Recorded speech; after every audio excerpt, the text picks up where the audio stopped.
NFL Week 6 is on deck. We're going to cover all those primetime games. Check in with VR for the Steam report. Of course, the deli has been absolutely red hot, so Marco better be cooking up some paninis for me. We got some barking dogs for you guys, as well as best bets coming right up.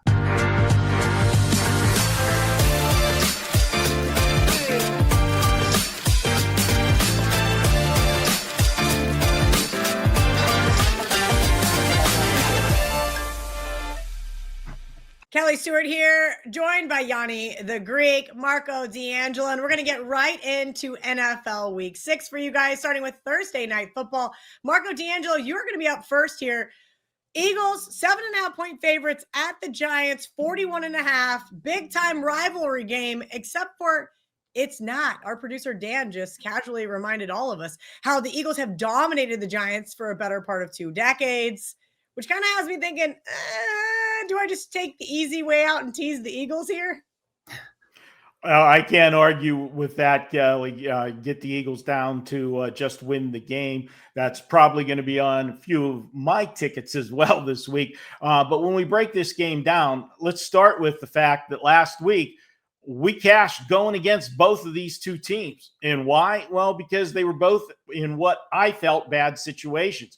You had the Eagles coming off, another win, a close win the week before, and they had Denver coming to town. Denver, a good defensive team, getting points, and you had the Eagles with this game on deck, a division rivalry on a short week. I just thought it was a horrible spot for the Eagles, and they went down. Now, losing last week may just be the best thing that could have happened to this team because, as we pointed out last week, their 4 wins had come by just a grand total of 20 points. So I'm hoping that loss, is the wake-up call for this team. We also went against the Giants. All of us went against the Giants last week. We were all in unison going with the Saints because the Giants were coming off their first win with Jackson Dart the week before and then had to travel down to New Orleans to play the Saints, who were winless, and then had this game on deck. It was just a horrible spot for them, and New Orleans came through for us.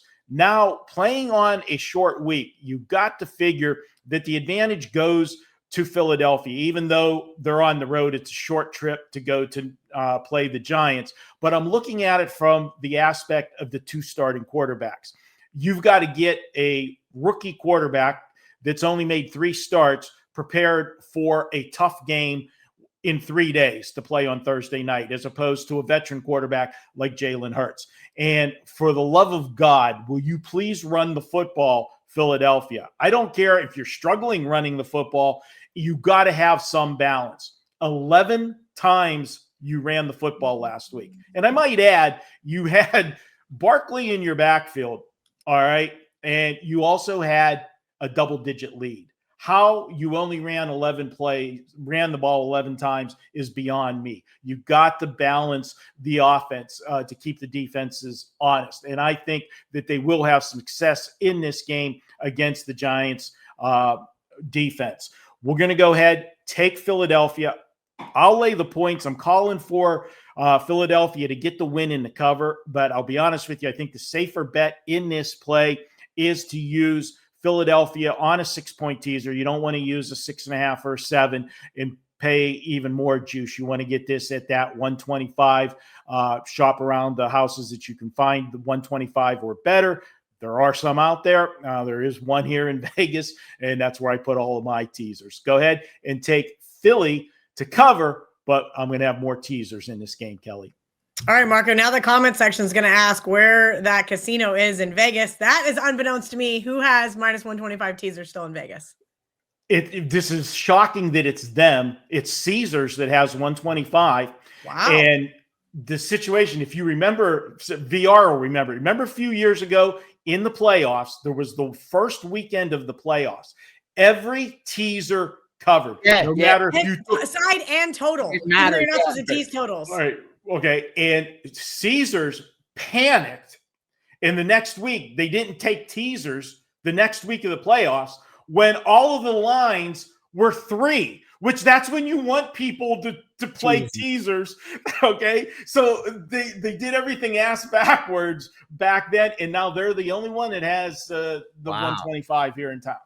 All right, if we could only bet their VR, we would go use their teasers. That's okay. Yeah. We got a guy. We got a guy. That's all that matters. You should also get a guy. Just ask. Never hurts. Sunday Night Football, Lions plus 2.5 at the Chiefs. Total 52.5. Woo! Is this the fishy line of the week? But not so fast. Fading teams off a big win has been historically favorable betting in the NFL, right? But that is not the case for Dan Campbell. From the Gold Sheet, following a win by at least 7 points or more, Detroit has gone 21-5 against the spread the next game. Dan Campbell, as an underdog, 11-2. Oh, listen, I want to take the Lions so bad here, but I will say this. Their defense is a little banged up, and their Chiefs offense is starting to ramp up kind of after that slow start. So with a higher total, this is not a traditional teaser play, but I'm looking at putting the Lions in teasers. I do think this is going to be a higher scoring game. Would not shock me to see both teams end up in the 30s here. 2 high scoring offenses, banged up defense. Just keep in mind, the Lions, not that traditional square dog here, 21-5 against the spread the next game. We'll see if maybe I don't put them in a couple contest plays. VR, let's talk Monday Night Football. We got a double header. Bills are a 3.5 point favorite at the Falcons, total 47.5. Yeah, and don't get me wrong, this isn't a knock on Buffalo, but I think it's a good spot to look to Atlanta as a decent home dog here on Monday night. Got to remember, this is only Buffalo's second road game. They played 4 or 5 games at home, so now they're traveling on the road and they're playing a really tough team in the Atlanta Falcons. They do a lot of things well. They got an excellent defense. They run the football, and they're slowly and surely getting Penix up to speed. And what I like is I talk about passing success rate all the time. And if you look right now, he's slowly but surely climbing those ranks. Where he sits right now, Penix has a 49.2 passing success rate. And when you compare that to Josh Allen, who's got a 51.9, it shows you just how impressive Penix has been so far for Atlanta. With that said, if they're able to run the football and control the clock, which is where their strength is, and coupled with the weakness for Buffalo, that run defense, I think Atlanta's going to be in this game from start to finish and have a chance to actually win, let alone cover. I like Atlanta having a bye coming into this week, so they've had extra time to prepare. I like the fact they haven't had a Monday night game in Atlanta for a number of years, so this is going to be a hostile environment, hyped up for Monday night. They can't afford to fall behind. They're going to want to have that crowd in there. So look for them to try to control the football.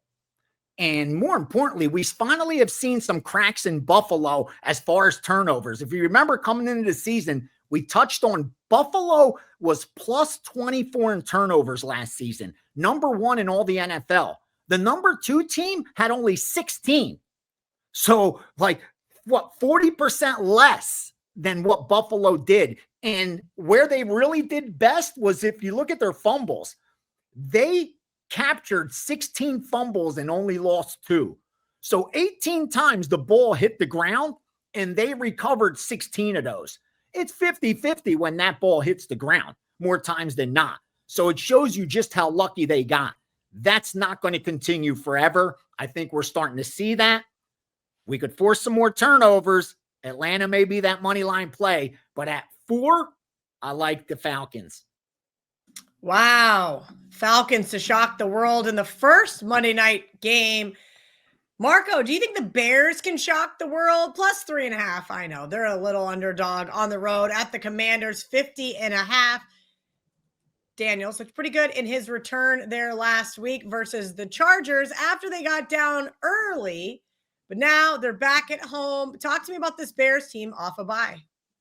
Yeah, Kelly, and normally off of a bye, I don't like taking a team that went into the bye on a good note. And the Bears won 2 in a row heading into the bye. Generally, that's a momentum stopper. But the more I thought about it, I actually think that this was the perfect time for the Bears to get that early bye. Think about it. They played 4 games. They improved in the last 2 games. Remember, Caleb Williams, second year in the NFL. A lot of times we see quarterbacks have a regression in the second year. Throw in the fact that he had to deal with a new offense to run this year. Ben Johnson takes over, comes in from the Detroit Lions as the offensive coordinator to be the head coach. So now you had a learning curve for him. You've had a 4-week sample size. They could take that 2 weeks to prepare, look at the film, see what Caleb Williams did well, what he was comfortable with, what plays didn't work in the playbook, tweak those or throw them out and use the cream of the crop and tweak those plays. I think you're going to see the best offensive performance of the season from the Bears coming out of that bye week with the extra week to prepare. Also, I look at this one and I see Washington. They're in a tough scheduling spot. Okay, they came out of their bye week, so you know they were focused. They went cross country to play the Chargers in LA. Now, that was an impressive win, like the Washington in that game. But let's not forget, you had the Chargers who were zigzagging all across the country in the first couple weeks of the season. Remember all of the road games that they had to start the season, plus 3 tough divisional games, plus all of the injuries that they had. They were ripe for the picking, and Washington took advantage of it. Now you got Washington coming back, returning home from the West Coast, but look at who they play next. It's the Dallas Cowboys, division rival.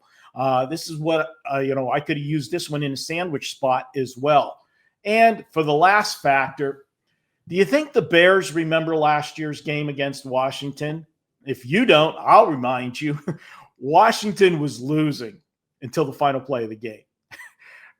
Daniels hits a Hail Mary in the end zone for the win when the Chicago defender that should have been covering the guy that caught the ball in the end zone was in the corner of the end zone taunting the crowd, thinking they had the game won already. Do you remember that one? Yeah, and that was the start of the Bears season spiraling out of control. Yeah, they got this one circled. Let's go ahead, take Chicago in this one. In the Washington pass defense, they've allowed 261 yards or more in 3 of their last 4 games. Look for a high-scoring game. I'll go ahead and take the Bears plus the points on Monday night. Oh, boy. Yeah, Marco, I think a lot of us remember that game. That was a wild one. VR, let's get into what you've got over at WagerTalk.com this weekend before we get into the steam room. Well, already up is my college football package with 2 4% in there. And of course, we're going to have a lot more between now and Saturday. I've won every week so far in college football. From week 0 through week 6, we've turned a profit. And I feel confident that's only going to continue, already up over 110 units. NFL regular season has been fire as well after not a good preseason. And this Sunday, firing a 5% in the NFL. I haven't had a 5% in the NFL. I don't even know if I've had one yet this season, but we do have a position that warrants that. So head on over to Wager Talk. We'll have the NFL package, college football package, UFC package as well. And of course, Major League Baseball playoffs each and every night. So a great time to get on board. And of course, the steam room Sunday heading into the NFL 1 p.m. kickoffs. All right, let's hear what you've got from Sharp Action for NFL Week 6. All right, let's look at some of the hits that had the moves that had follow through. Because again, we talk about the look ahead lines all the time, and the limits are low. But it gives us an idea whether after the rest of the books open up, if the groups continue to follow through and bet that side, or whether it was just taking advantage of a look ahead. Start off with the Indianapolis Colts. Their look ahead was 3 minus 125, went to 5, 5.5. That got bet up to where it sits at 6.5 right now. The Rams, minus 6.5. -7. Now you're looking at 7.5 against Baltimore. So 0.5 point increments seems like Ram money continuing to come in. Miami plus 5.5 and plus 5 against the Chargers. That's opposite the public. Seeing a lot of Charger money already from the recreational accounts. Tampa Bay over San Francisco, minus 1.5, 2 and 2.5, but did see some San Francisco plus 3 in a couple sharp accounts, which tells you just how tight these NFL lines. And with 3 being such a key number, that's not surprising. Look at Green Bay, minus 13.5, minus 14, laying 2 touchdowns there. And finally, Monday Night Football. I already talked about them, but the Atlanta Falcons at that look ahead at plus 5, they took the 4.5. That's why you're looking at plus 4 right now. So still early in the week, but those are some of the bigger one-sided, bigger steam moves on some of those NFL sides for Sunday. All right, let's get into these barking dogs. Marco D'Angelo is going to be up first.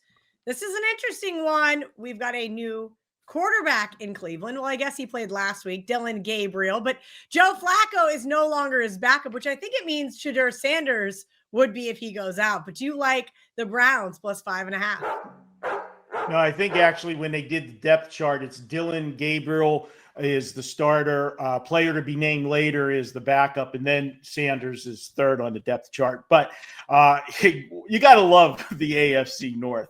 My Pittsburgh Steelers had last week off. They gained a half a game on the entire division by not playing. And then you have, this is the same division that one team trades away their starting quarterback to another team in the division, and that team thinks that got them, that it was a good deal. God bless America that we live in. But from a betting standpoint here, I am going to go ahead and take Cleveland. I mentioned in the last game when we talked about bye weeks that I don't like teams that go into a bye week on a good note. And the Pittsburgh Steelers went into the bye week winning their last 2 games. They went across the pond and played in Ireland, beat Minnesota, and now you've had 2 weeks off. It was a little bit of a momentum stopper. Now, it is an advantage rest-wise. You've had 2 weeks where Cleveland went across the pond and has to come back across the pond, not getting a bye week. Normally, the teams that play overseas gets the bye week the following week. But this is a division game. And I'm looking at the Pittsburgh Steelers, and even though they're 3-1, and I cashed with them against Minnesota, they're still not a good football team. Don't be misread by the record. This team, the offensive line play is bad. And Aaron Rodgers is not a mobile quarterback anymore. And Myles Garrett and company are going to put pressure on him the entire time in this game. He's going to find out what the rivalry is between Pittsburgh and Cleveland when Myles Garrett comes calling. I always tell you, give me points with the better defense. Well, that better defense is clearly Cleveland at this stage of the season. Also, I'm going to look at the fact in this one, you talk about Dylan Gabriel. Yeah, it was his first game last week. He didn't set the world on fire, but he also had a clean game. He didn't lose the game for them. They were in that game right till the end. I think second start, he's going to be better. Got the nerves out, last week. If he had butterflies, whatever, expect a better game from him, taking all of the first string snaps for a second week in a row. And he doesn't have to look over his shoulder because it's not, the old man Joe Flacco. It's Shedeur Sanders, and I don't see him coming in anytime soon. So let's go ahead, take Cleveland in this one, plus the points. In a perfect world, for me, Pittsburgh wins 21-20, but it's not a perfect world. I'm calling Cleveland 20-17. Oh boy, the Steelers fan is calling for another Steelers loss. VR, you and we're in agreement on this one. I was going to use it as my best bet, but I wanted to add one more play into the rotation. Tell me why you like the Panthers as your barking dog this week. Yeah, and this is one I immediately jumped on and sent out to subscribers. I thought this Dallas team is a little bit overvalued right now, and I thought the overreaction to the offensive line injuries with Carolina was overpriced in this betting line because Dallas just doesn't have the pass rush and that the defense to do all that much and take advantage of that. Like, that's their weakness. So I don't think Carolina is going to be at as big of a disadvantage as if they were going up, a stellar front four. Also, I think they're going to have some success running the football against Dallas, which will take pressure off of Bryce Young, whose passing efficiency also continues to climb. And he's almost right at that NFL average. And I know Prescott seems like he's having a, stellar year, had a couple big games, but he's barely right above that NFL average as far as passing success rate goes. And why I like Carolina most is because when you look at the weakness of Dallas, I'm going to keep it this simple. It's their defense. They're the 32nd most efficient defense in all of the NFL. If you're getting points like Carolina's getting, that back door is going to stay open that entire game. This is the defense that you can march up and down the field on and score some points. Having them playing this game at home, I just think they're live. They should be able to keep it even in the number. If not, win this game on the money line. Just got to slow down that offense of the Cowboys, which again is top 5 in efficiency, going to give them their due. But I think that'll start to drop off as the season progresses. They've had like the 20th, 22nd toughest schedule. So easy strength of schedule so far. Again, I think Dallas is phony, and I'll take the points with Carolina. Give me the 3.5 at home dog. I'm not sure if New England is phony, but I'm going to bet against them this week. I'm not sure how legit they are. Congratulations to them and that nice win over Buffalo. But I think this is kind of one of those weird letdown spots. I like Coach Vrabel, but 3.5 points with a team who's been competitive in all 5 games except for at Seattle. Remember, they had a shot to beat Arizona there at home. They had a shot to beat San Francisco there at home. And maybe they didn't have a shot to beat Buffalo, but I can promise you, Buffalo backers in Survivor were sweating late into that game. And then they just got a nice win there at home once again over the New York Giants last week. They took early money, and rightfully so. That second half was all the Saints. This is a Saints team that I think is improving week by week. They finally get the monkey of that loss off their back. And now New England goes on the road once again, just 2-8 in the NFC. Now, one could maybe argue that was towards the end of Bill Belichick's career, and they just stopped playing well without Tom Brady. But I think Spencer Rattler having that first career win, snapping that 8-game losing streak, and then giving head coach Kellen Moore his first win kind of propels them into this week. Remember, they had 5 turnovers.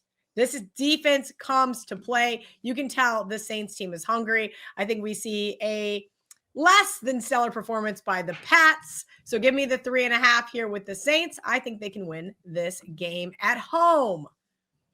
Marco D'Angelo's deli has been absolutely piping hot. Hopefully you get the soup sandwich special that he offers us every single week. And that is that you can watch the extended version of the deli either on the Mega Show or on the WagerTalk YouTube channel. Of course, if you're an insider, you get it first. WT.buzz/insiders to join. Marco, the deli has been cooking 16-9 on the season. Who do we have for NFL Week 6? Yum. Yeah, Kelly, this is a perfect spot when you talk about a sandwich situation. We're going to look at Seattle. They're going to be playing Jacksonville, and you got Jacksonville coming off back-to-back games in which they went to San Francisco 2 weeks ago, beat the 49ers. Now, granted, the 49ers were banged up, but still, it's the 49ers on the road. You got the win. Then they came home. We all saw the Monday night game. What a game. Probably one of the best Monday night games we'll see all season. And they got the win over the Kansas City Chiefs. Now, beating Kansas City is a big deal by itself. But given the fashion in which they won the game, when after giving up the go-ahead touchdown late, you had Trevor Lawrence take them down the field and score the winning touchdown. And on the craziest play, gets his foot stepped on, falls down. They have no timeouts. If he gets tackled behind the line of scrimmage, they could have trouble getting the next play off without the clock running out. And instead, he gets up. I thought he was just going to throw it out of bounds to stop the clock. No, he finds a way to get into the end zone on a broken play to win the game. And that game was on Monday Night Football at home. How often is Jacksonville on Monday Night Football, period, let alone have a home game? Talk about a letdown spot. You're coming off of all of that, those two games the previous weeks, and you're on such a high off the Monday night. It's a short week. And oh, by the way, next week, you travel across the pond. You go to London to play the Rams. This is an absolutely horrible spot for them to be playing Seattle. Seattle's coming off a tough loss of their own last week against the comeback kids, a.k.a. Tampa Bay. If you haven't watched Tampa Bay play this year, they are actually a fun team to watch with Baker Mayfield. They fall behind every week, and they find a way to win it. And Seattle was their latest victim. Tampa Bay has won 4 or 5 coming from behind this year. Defensively, Seattle has allowed only one opponent to top 20 points this season.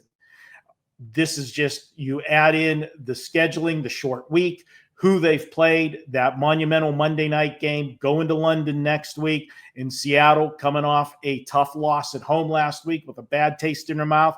To me, this all adds up to taking Seattle. And the last thing I'll say about Jacksonville, I'll give you another, Marco ism that I like to look at. That was a statement game for Jacksonville, okay? They were 3-1, but nobody was really giving them any credit for the wins that they had. Now they're 4-1, and they beat Kansas City and Patrick Mahomes. As I like to say, that was their legitimizer. Now people believe in them. And as soon as people actually start talking about a team, that's when I want to go against them. Let's go ahead and take Seattle in this one. And you know what? I have a feeling, Kelly, +1.5, going to see them on some teasers as well.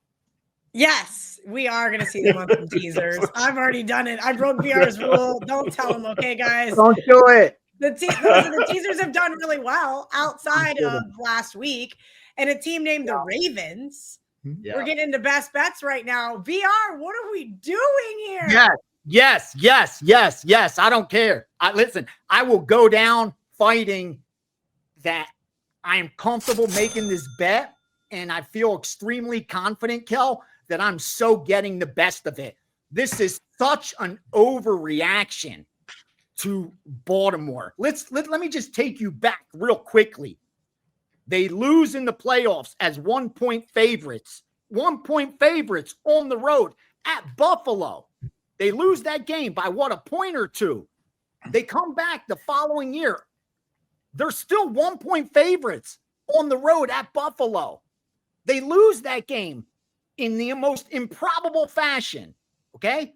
They come back the following week as 13-point favorites because on paper they were the best team in the NFL. And what do? They cover. They win by 20+ against Cleveland. So right then and there, they're considered the best team in the NFL. That was not all that long ago, okay? Since then, they played Detroit. They were 4.5-point favorites against the best team in the NFL right now, Detroit. 4.5 against Detroit. Very same place, Baltimore. September 22nd, just a few weeks back. They lose that game. Then they go to Kansas City, one of the toughest places to play anyway. They lose that game, and they get blown out by Houston. Why? Because Rush throws 3 interceptions. Now, Rush had a 58 QBR. If anybody's going to progress towards the mean, it's this kid. Because when you look at his career, it's a lot better than that. We have a couple seasons, a handful of games, and his quarterback rating historically has been a lot higher than 60. So I expect him to only improve. One of the best home field advantages in all of the NFL is still Baltimore. And if anything, this is a proud franchise, a proud team that is a 7.5-point dog to the LA Rams. Listen, I get it. Stafford's playing well. Rams are looking good. They're 3-2.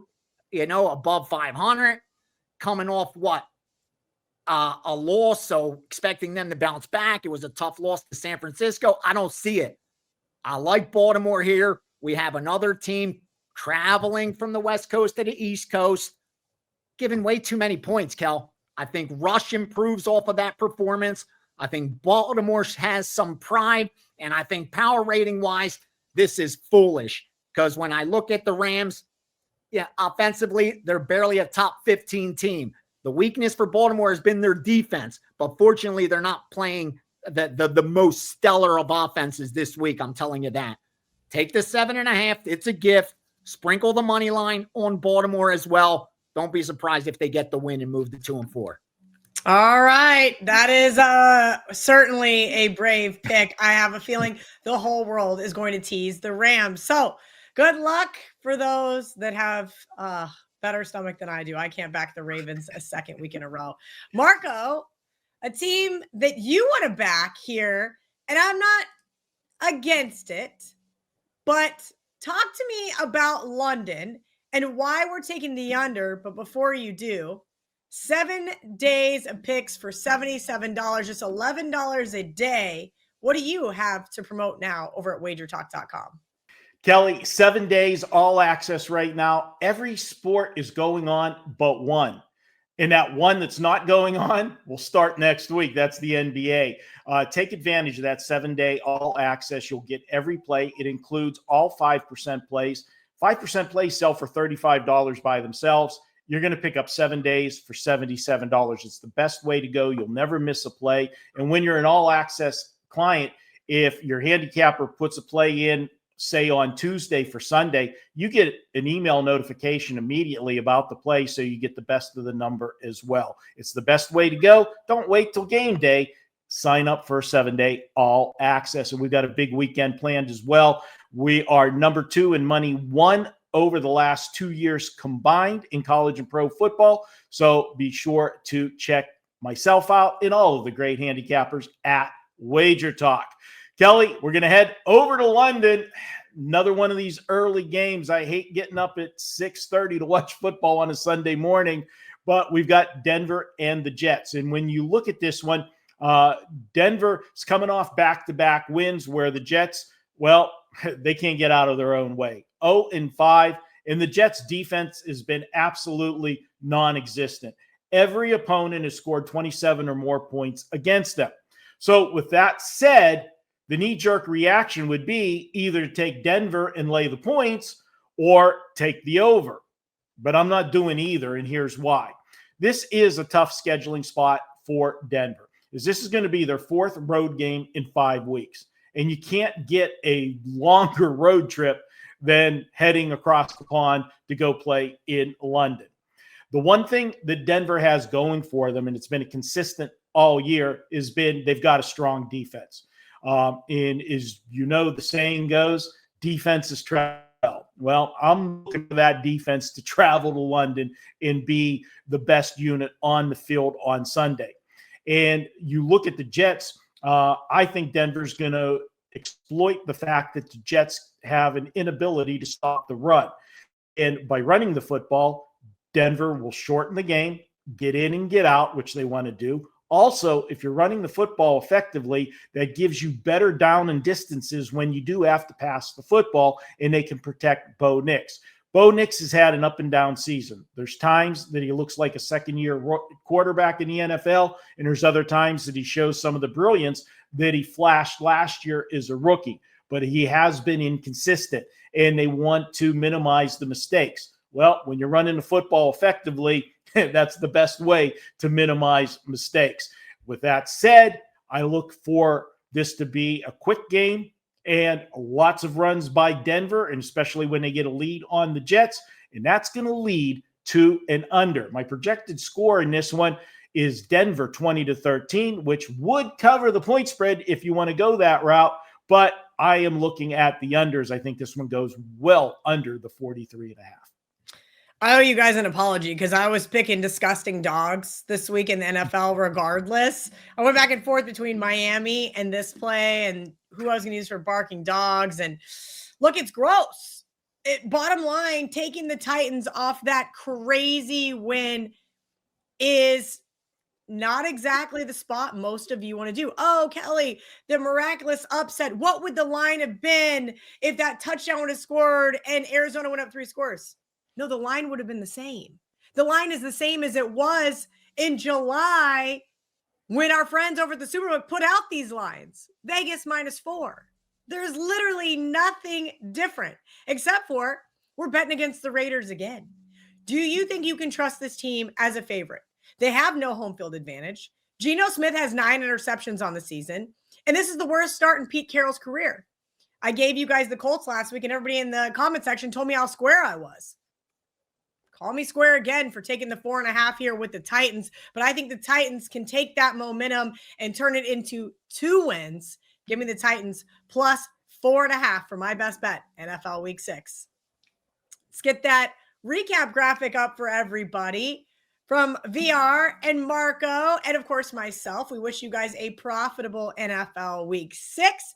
And if you are looking for that college football edition of Bet On, it's right here. And of course, the mega show we keep talking about. If you're in it for the long haul, you don't want to miss a single minute of Bet On It, we got you covered.